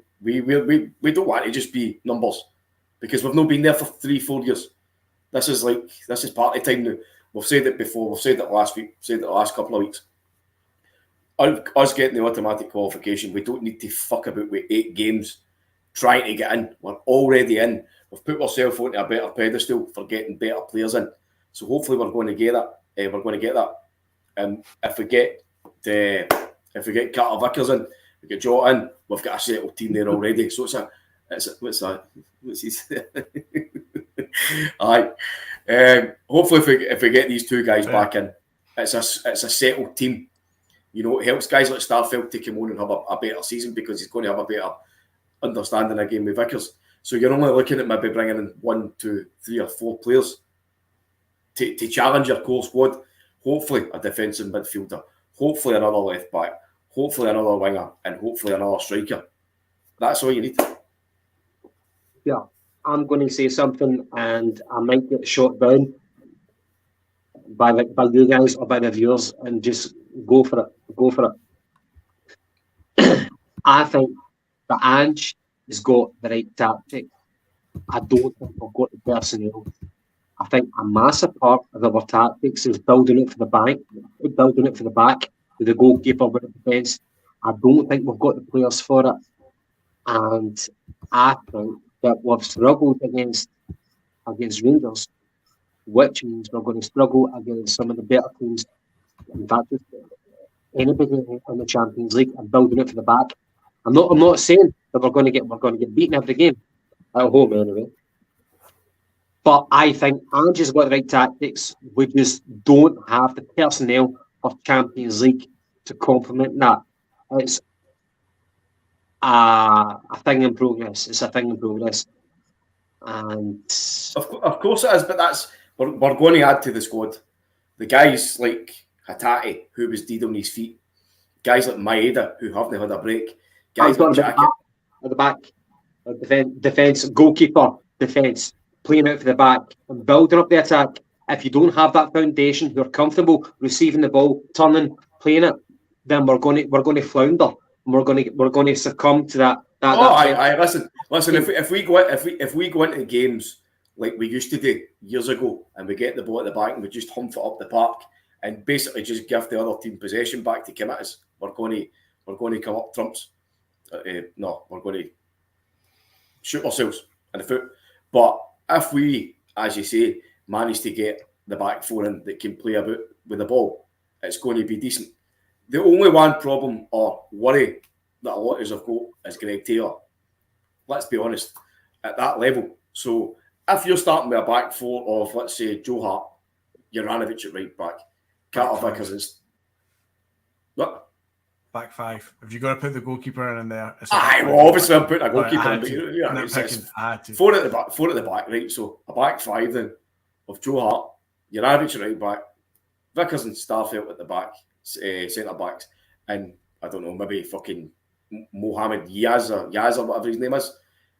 Hopefully he's going to be hopefully he's going to be the perfect foil for the rest of them. But I think honestly the biggest part of this is going to be keeping Vickers, because if you keep Vickers, then Starfelt I think will come up another level or two. But if we don't get Vickers, then we're having to bring in a new guy. So then you're then having to form a new partnership again, and Starfelt then becomes the senior of the two. So you know what I mean? There's more pressure on Starfelt. Whereas if you keep Vickers and you keep Starfelt, then the two of them, they know how to play each other. Yeah, it's 100%. We need to keep the core starting 11 plus the extra 5 that we've got coming off the bench on a regular basis. We need to keep that kind of core 15, 16 players for next season. We need to start that and complement that with another 3 or 4 players to get the match day 18. After that, you're looking at obviously the younger players and stuff to fill in and the fringe players to fill in. But we need to keep that core 11 to 15 players that we all know who they are. We don't need to repeat them all too often. And if we do, we go into the next season maybe not flying, because we need to go through pre-season, get everybody back up to fits and stuff, but we go into next season without qualifiers and without bedding in a whole new backline and all that other crap that we have to deal with, where we don't see the benefit of a gelled team until bloody October, November. The team's gelled, the team's ready. They just need to have a rest at this point and come back fit or prepare to be fit. I think it's going to be great. So they are, mate. So they are. To go back to the point of Champions League and what to expect, what's an achievement, what's not, sort of thing. I think Ange has proven this year something that we've looked at in the last few managers, from Dyler to Rodgers, and we'll excuse Lennon's tenure for a moment. But you had Dyler, who we got absolutely spanked by the big teams. When Dyler was there, he tried to play far too open and expansive football and got embarrassed, to say the least, against the big teams. And we can't do that too often against these teams, and that's how we felt at the time. We felt, you have to come up with a plan B in Europe. You have to be a bit more pragmatic. You have to change things around. Rodgers came in, and Rodgers wanted to do a similar thing, but he was a lot more experienced at it. And he started the whole building up possession thing. Keep possession, blah, blah, blah, blah. And the big games, try and have a bit more possession, try and control the game if you can, and pick your moments. I think Ange has got something that's a little bit like both, but is proving that you don't have to build from the back. I know that's what you're saying earlier, Gavin, about having a team that can build from the back, but not in the sense of what they were doing, which is passing the ball around the back for possession's sake to build up an attack, maybe, because they took too long with the ball sitting on it. What we do now under Ange is, we build from the back, but we progressively move forward at a good pace. I think we can take a game to some of these teams with players who are very good at that job now after this season. Players who have been here before, and they now understand this formation, this style of football. And we all heard that apparently the second season under Ange is a lot better, so let's hope that happens. We're all prepared that we've got the core 11 to 15 players who are all gelled together, so let's see the benefit of that. And the no qualifiers, so we should be in a good, strong place that this team should surely be able to go into the Champions League, unless we get, Real Madrid, Inter Milan, and I don't know who else would be a scary proposition in pot 3 sort of thing. Unless we get 3 absolute juggernauts, we should be going into this group and looking to, let's admit, looking to fight for second place / third place. We shouldn't be looking to be spanked. We should be looking to, second place is going to be well above our station, but put up a fight to say we could have got that. Listen, there's a comment there for Frank as well. He says, at the moment, we currently only have 3 players that are truly European class: Kyogo, Jackie Marcus, and Joe Hart. And so because of that, indisputable fact, we can only struggle at the highest European level, sadly. We will Well, struggle at the do you know highest, what? But we can put up a show. Well, but will we? Will we? Listen, there's inferior players come into a Champions League and they have performed. We've done it before. Well, we'll do it again. We get into the last 16 with Scott McDonald up front, for fuck's sake. You know what I mean? We said this 3 months ago when we played Bodo Glimt, and we got arse handed to us.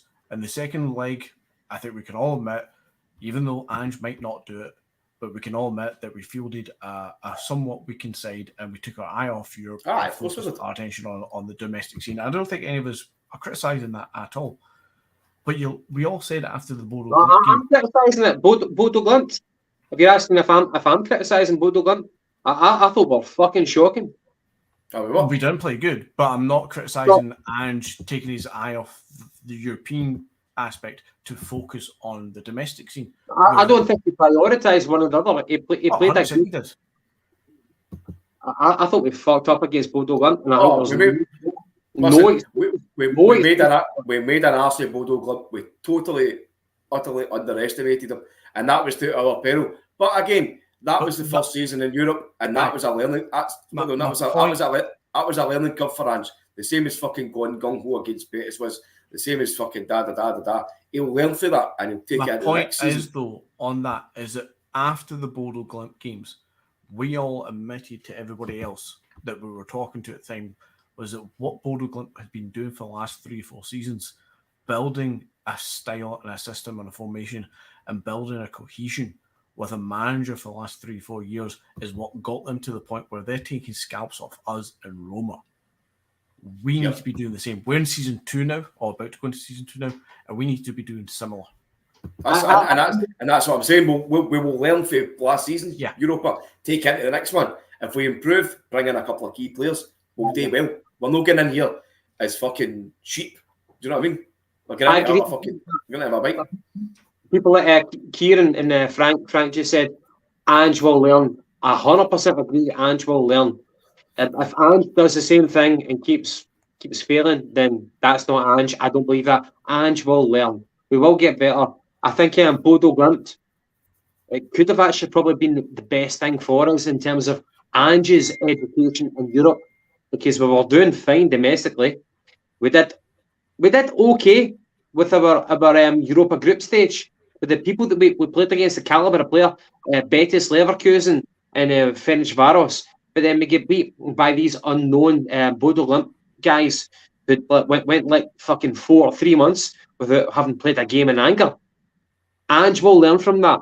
I totally agree with that. And the lesson from Bodo Glimt might be the best lesson we've learned that entire season. But I'm still disappointed about Bodo Glimt. Oh, by the way, totally agree with you.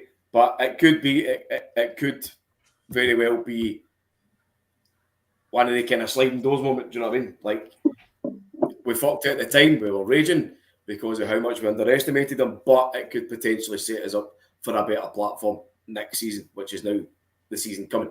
So we'll just hope, and as Paul says there, Ange has already said that we need to sign for the Champions League. I do not doubt for 1 second that McGinty, you'll probably agree with me here. We Ange get the setup in his back room now, having Anton Markel and the fitness guy. You've got the Portuguese guy coming in, the data analyst. You've now got fucking Mark Lawwell coming in at a time when we've got money to spend, we've got time to spend it, and we've got a better platform to bring in better guys. We've got a better selling point to the club. We are a Champions League club now. Come and be a Champions League player. Come in. There's name. Wait until we see what competition we are in before we spend money, and there's no more players hopefully saying, I'll wait and make my decision when I see what competition you're in. We are Champions League teams now. I'm excited for next season. And absolutely. The last thing I want to say on this kind of part of the subject is Ange and his ability to learn from mistakes, let's call them that.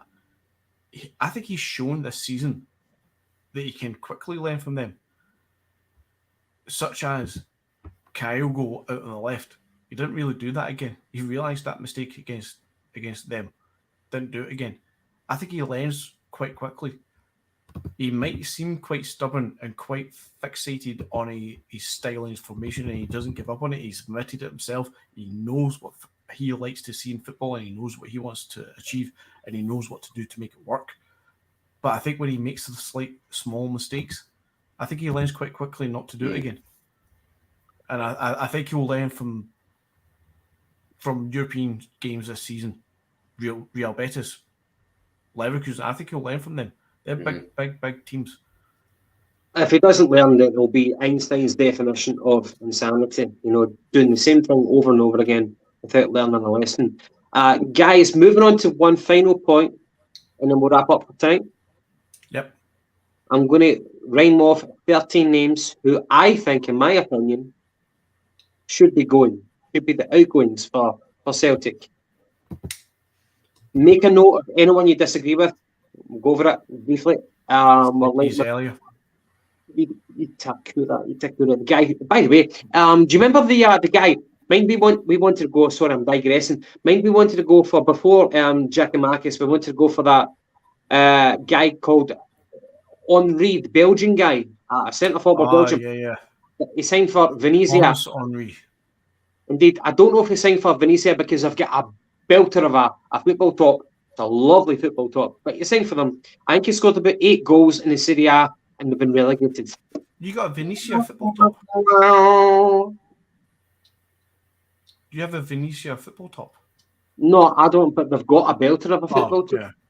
We've had a couple of belters the last couple of years under Nike that a lot of Celtic fans would absolutely love.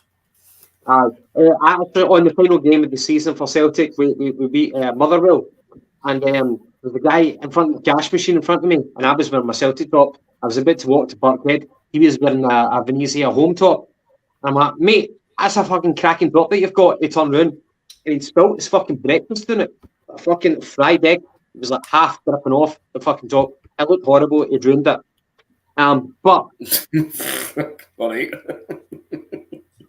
I'm saying as I see it. Right, okay. 13 names who I think will be gone. Correct me if I'm wrong. I think Willing, Dembele, Jota, Bye. Barkas, Fucking bye. Urugide. They've got an option to buy, by the way. Who's then got an option to buy Urugide? Liam Scales. Soro, volleyball and goalie, fucking passport legend. Luca Kono. Afolabi, who played for Airdrie. His contract's up anyway, so he's off. Shaw, according to my friends who are Motherwell fans, Shaw has made no impact for Motherwell. Shaw is shite. Montgomery is a young boy. He's done nothing for Aberdeen. And Hazard, who's been is doing okay for Helsinki, but nah. Did you mention Jetty and Barkas there? Aye, I said them at the start. Sorry. I couldn't disagree with most of that. I would love to see a couple of them stay. Obviously, I would absolutely love to see Dembele stay and be a hero at the club, but the writing's on the wall. I think his contract's up next week at the end of this month. So, I can't see many of them staying. I think most of them will be shown the door. Most of them are generally surplus to requirements. There's a couple there that, your names like Urugide, Shaw, Scales have only just signed last year, but I think it's blatantly clear that none of them were Ange signings. So guys like Scales was 23 when we signed him. He's 24 now, I guess. Is he ever going to get into an Ange in an Ange squad if he's not been given much of a chance? Probably not. He'll end up being 25, 26, 27 before he gets a shot under a next manager. What's the point? Urugide and Shaw, I think they might stay at the club but be loaned out again, just on the principle that they're a bit younger. But I can't see them. I can't see Ange caring enough to want to keep them. To Patrick, we re-signed Bain for another 3-year contract. 3 year, yeah. It's perplexing, but we've done it. And I've not mentioned McCarthy because I think McCarthy is going to stay. I also have a feeling that Micah Johnson is going to stay.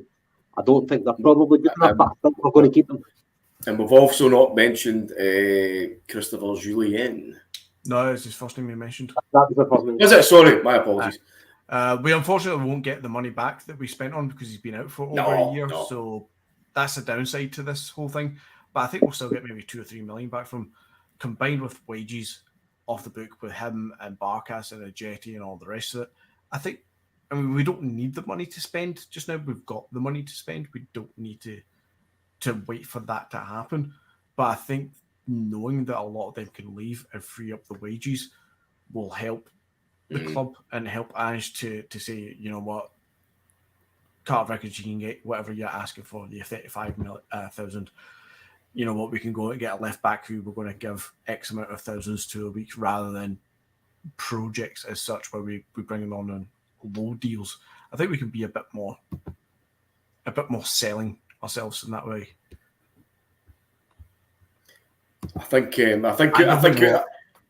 No. My hope is we get Roger Beaton on. They're now not contracted to the club anymore. They'll have no Rogic. I imagine it's hard to get any current player onto a Celtic fan media podcast. We might be able to get Karen Moko in a couple of weeks. Aye, why not? Find out what. The fucking comic books or something. Aye, but I think just to quickly go into your list, mate. I think out of all of them, you're probably going to up. Scales will stay, possibly Shaw. I think Uragidi will transfer up to fucking Belgium, whatever it is in Belgium. I can't even mind. And the rest will go. Is that the same team? Do you say it's Ustende? Ustende. Or whatever? Is that the same one that Hendry went to? Yes, yeah. The only one of all the signings of last year that obviously clearly didn't make it to the first team over the course of the 9 months, 10 months. The only one that I want to see next is that Bosan Lawal. I want to see him step up, and I think he will step up to the kind of 4/5 choice centre back. We need, if Julian goes out, which we all agree that he more than likely is, especially after his comments a few weeks ago, we need to bring in somebody who is of that stature, caliber, whatever you want to call it. You know, a third choice, ready to go centre back, ready to compete, not a project to develop into the role, but somebody who actually can step in and take over when Starfelt's injured or needs a rest. I think it's worth noting. I think it's worth noting that me, you, and Paddy, we went to the Colts team, a Colts game, on the other day, and we saw the goalkeeper, old Yemi, whatever his name is. He's been featured on the top team squad, but Bosan Lawal, who got plaudits at Watford, Academy Player of the Year, he has not been featured on the senior team. I would read into that. I know that they got excited by the way that he has had injury, Gav. He's had a couple of injuries. That's why. I wouldn't be worried in the sense that we've clearly tried to keep as steady of a backline as possible with Starfelt and Vickers. We've really not changed it. Julian didn't Everybody has injuries, so it must have been a fucking bad one because he's not featured at all in the first team squad. So, I wouldn't read through. No, but as McGinty's just rightly hit the nail on the head there, we've no wanted to kind of upset the apple cart in terms of centre backs because you had never got a shout in. You had a settle back two of obviously Starfelt and Vickers who played every game since they started together, more or less. You then had Welsh on the bench, centre back. You had Beaton on the bench who was playing centre back. You had Scales in and about the first team as well who could cover at centre back. So there was no need to bring up the young guy into a key area in the team where we'd struggled so badly the last few years, but we ended up with a bit of cohesion between a couple of players. So I can understand why he wasn't called up, but it would have been nice to see him called up at the end of the season. But I think next season, when we start the pre-season qualifiers, you're going to be seeing guys like young Olawumi getting a game. You're going to see Lawal getting a game. If he's not sent out on loan, you're going to see Rocco Vata getting a game, hopefully. Young Ewan Etu. There's a list of guys that can get a game. Johnny Kenny. What's his name? Joey Dawson, is it? Josh Dawson? Dawson. So there is guys that will come in at pre-season and they'll get their chance to impress. So we'll see, mate. But there's McGinty, one player from the first team who's going to impress next season. Who do you think it's going to be? Oh, from the current first team, who do you think I'm going to say? A border. Well, don't ask me the question if you don't like what my answer is going to be. The most inconsistent winger. Well, then there's a reason for him to be named in this point. Then you think he's inconsistent. You think he's not at the, he's not hitting the heights that he should be. Yep.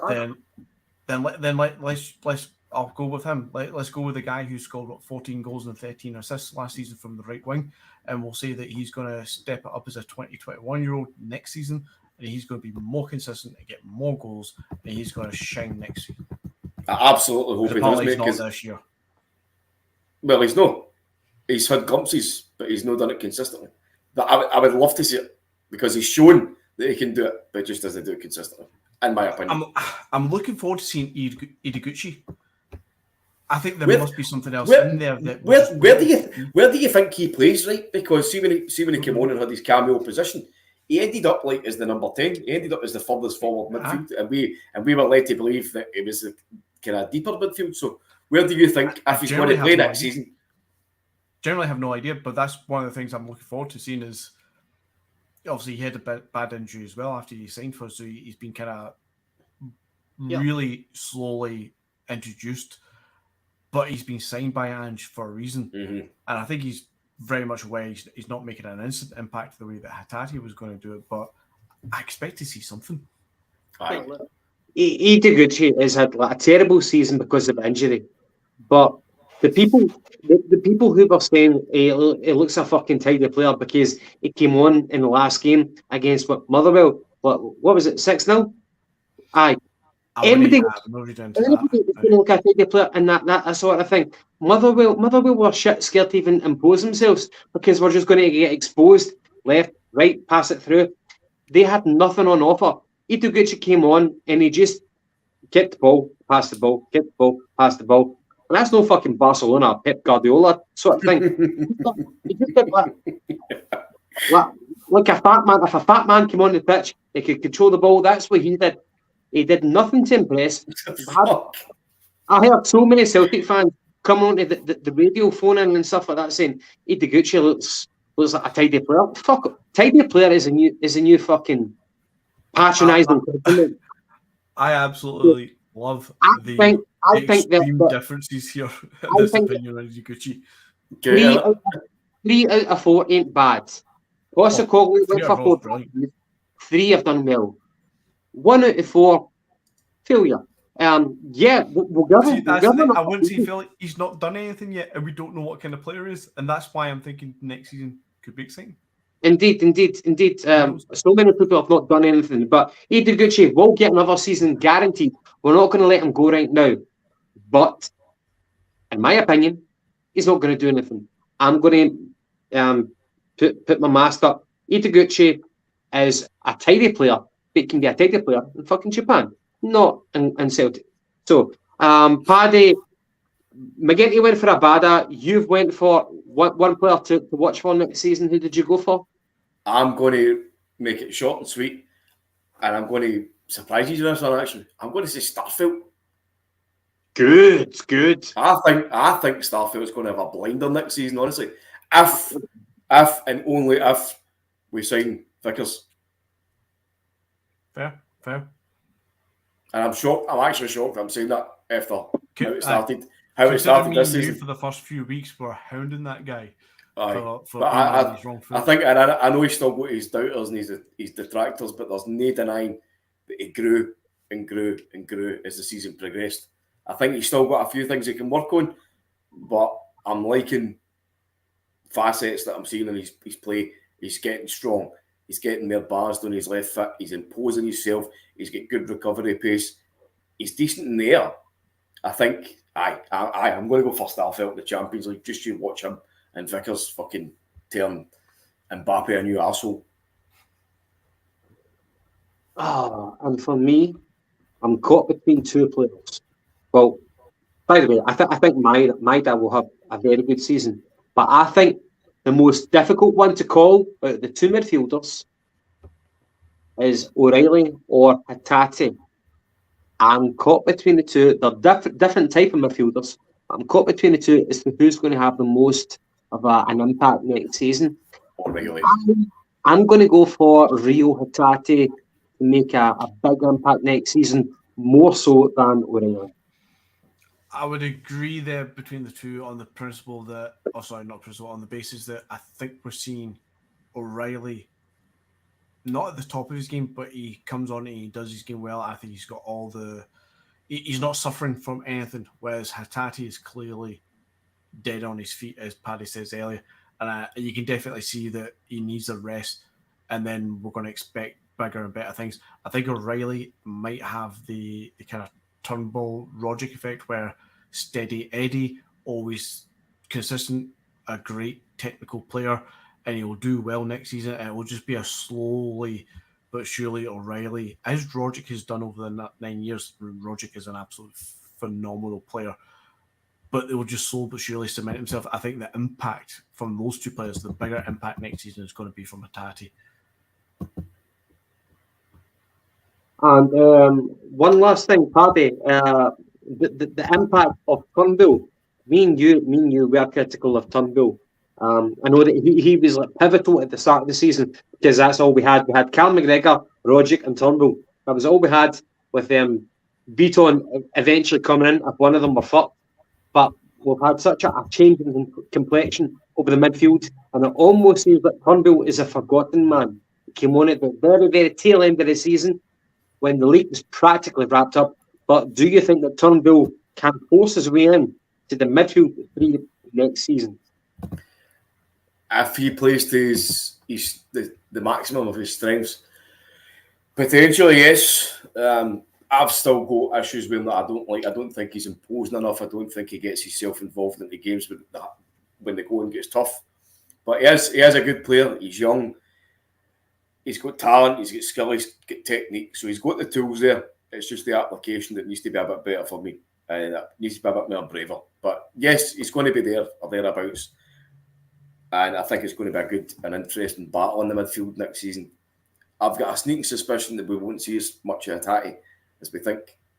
But that's a debate for another episode. That's just a joke about short people, isn't it? You won't see much of him because he's weird. He's fucking not that way, Jesus. Just right. We're going to wrap it up for tonight, I believe, because we've been on for fucking 1 hour, almost 1 hour and 50 minutes. McGinty, I don't know how you're still awake, but thank you very much for joining us. And Paddy as well, you've been fantastic. And Paddy and McGinty, you've been fantastic all season. It's been a pleasure talking to you. Thank you very much. It's not the end of the Jungle Gyms. We'll be on again next Tuesday. The reviewers, thank you very much for the full season contribution. We love you. Without you guys, we're just fucking 3 pits talking a load of shite. Last thing. Okay, because again, we will meet up next Tuesday. This Saturday, Liverpool and Real Madrid. Who's going to win? Paddy, McGinty, go for it. Liverpool. Okay, so Paddy goes for Liverpool in 90 minutes or overall, yeah. Fuck it, Liverpool. Okay, McGinty. Barcelona's my second team, and here at this point, I'm bloody well hoping Real Madrid win because I can't deal with the Scousers. What? Plus, they've got the experience. Real Madrid have the experience of this. Real Madrid will win. They've won enough European Cups. Fuck them. So pardon me, you think Real Madrid will win it, yes? Yeah. Okay. I hope they win it because I can't deal with Scouse. I would rather the Scousers than the fucking Crown lovers. So fuck the Crown, fuck Franco, and fuck Gavi's Real Madrid top. You can't hate every royalty in the world. Do you know what I mean? Like, they're taking the fun out of football right now. Come on, the best. Like, you can hate one monarchy, you can't hate every monarchy in the world. Funnily enough, I actually reading a book just now which would differ on the history and the background of the Real Madrid and the Franco kind of situation. I've yet to finish it, so I don't know how it works out. Well, obviously I do know how it works out because obviously it's real life, but you know, in the historical times of the 30s, 40s, and 50s, has Real Madrid become the team that we now know in the modern era? Yeah, it's interesting how they didn't always start out the way that we think they did. I'm done, Gavin. I'm done. Right. Anyway, wrap us up. Liverpool. I'm going to go for Liverpool and remind Paddy that there was a monarchy in Ireland. The O'Donnells were part of it. I told you, I fucking knew you were royal, you bastard. Yeah, Liverpool. Right, hurry up. Again, to the viewers, thank you so much for watching. Hit the like button, leave a comment, whether it's after or whatever. Subscribe. We love you. We love you. We love you. We love Celtic. We love Ange Postecoglou. Fucking hail, the champions.